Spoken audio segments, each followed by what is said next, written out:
Romania's accession to the OECD will help deliver lasting benefits for the people of Romania, stronger investment, better jobs, and strong public institutions. And for example, in the areas of public integrity and justice, in November 25, Romania introduced a unified and enforceable legal framework to prevent and manage conflicts of interest in the public sector. And in December last year, reforms were introduced to strengthen the pension framework and to strengthen the independence of the financial supervisory authority. And of course, our cooperation with Romania is very much a two-way street. We have very much appreciated and benefited from Romania's policy perspectives and regional leadership.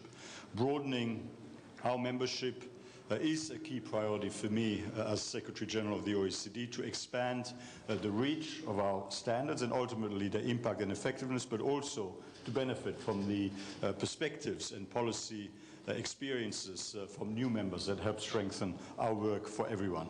We strongly value Romania's continued support for the OECD's global relations efforts, including through contributions to our Southeast Europe and Eurasia regional programs, the Middle East and North Africa region, as well as our Ukraine country program. And we very much look forward to continuing to work closely with Romania to advance towards the conclusion of this process, laying the foundations for Romania's continued economic development and growth success, and laying the foundations for continued improved opportunities for people in Romania. And with that, happy to take any questions. Thank you again, Prime Minister. Please. For the Associated Press, sir, one question. What are your expectations now the conflict in the Middle East acts like a handbrake for the economies across the world? There's no doubt that the conflict in the Middle East will have an impact on the global economic outlook, but I think it's too early to say specific, to quantify the extent of that specifically. We're currently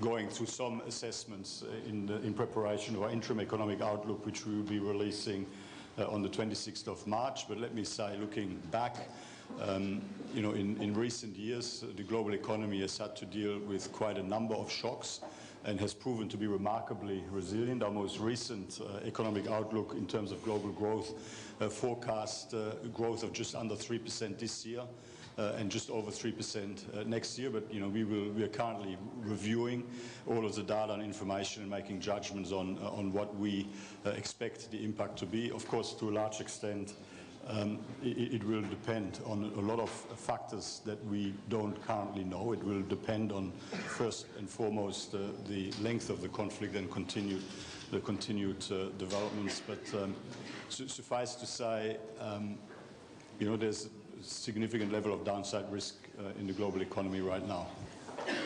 La finalul acestei declarații de presă, vreau să... Press conference, I would like to thank Secretary General Cormann for the visit he has undertaken and for the partnership, and I would like to assure you, the citizens of Romania, and of course him, that the accession of Romania to the OECD remains a priority for the next months.